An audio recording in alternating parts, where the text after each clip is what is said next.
আবারও মায়ের দয়া ক্রিকেট টিম অর্থে টাইগারদের একটা অসামান্য পারফরমেন্স।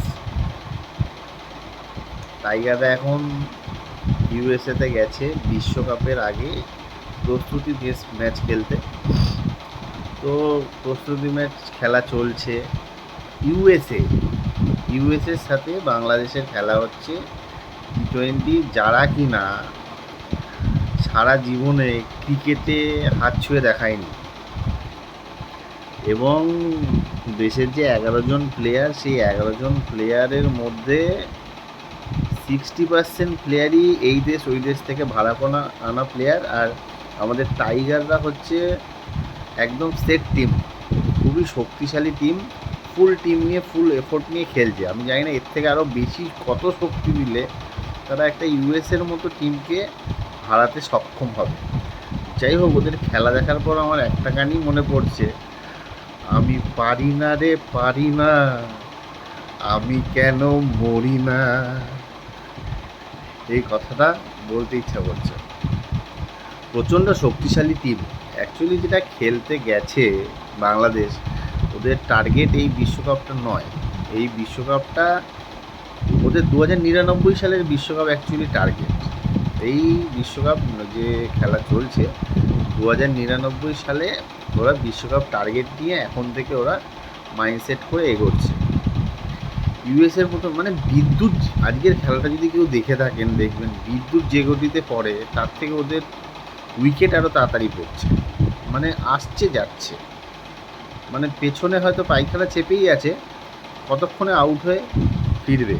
এই হচ্ছে মায়ের দয়া ক্রিকেট টিমের বর্তমান পরিস্থিতি। যখন ভারতের সাথে খেলা হয় তখন ওরা এক্সকিউজ দেয় যে ভারত পিচ বাজে বানিয়েছে, পিচে জল ঢালা আছে, রান করা যাচ্ছে না, আউটফিল্ড খুব স্লো, নানা রকম অজুহাত দেয়। এখন ইউএসএতে গেছে খেলতে, তো ইউএসএ একদম ধুয়ে সাফ করে দিচ্ছে, পুরো বাঘের পা ফা ঠ্যাং ফ্যাং মাইরা পুরো খোড়া দিতেছে, একদম পুরো খোড়া বানিয়ে দিয়েছে। এবার ইউএসএর সাথে হোয়াইট ওয়াশ হবে। তারপর তো বিশ্বকাপে আয়ারল্যান্ড, নেদারল্যান্ড, শ্রীলঙ্কা এরা তো রয়েছেই। এদের সাথে যে কী অবস্থা হবে ভগবানই জানে। মানে প্রচণ্ড শক্তিশালী টিম ওদের। লিওনার্দো দি ক্যাপ্রিও ক্রিকেটের মোনালিসা বলা হয়। ওর শট সিলেকশন এত মারাত্মক যে ক্রিকেটের মোনালিসা বলা হয়। দারুণ। এরা T20 খেলতে এসছে না ওডিআই খেলছে সেটা শুধু ভগবানই জানে আর আল্লাহই জানে। বিশ্বকাপে সুপার 8-এ উঠবে, ওদের দেশের বিভিন্ন জ্যোতিষীরা বলছে যে বিশ্বকাপে বাংলাদেশ সুপার 8-এ উঠবে। হ্যাঁ, আমরাও তাই চাই। বিশ্বকাপে ওরা উঠবে, কিন্তু ফ্লাইটে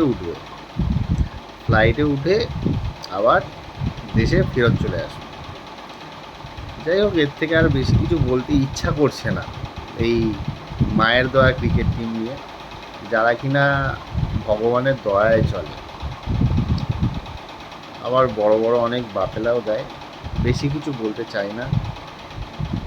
ঠিক আছে, দেখা যাক বিশ্বকাপে কত তাড়াতাড়ি দেশে ফেরার ফ্লাইট ধরতে পারে।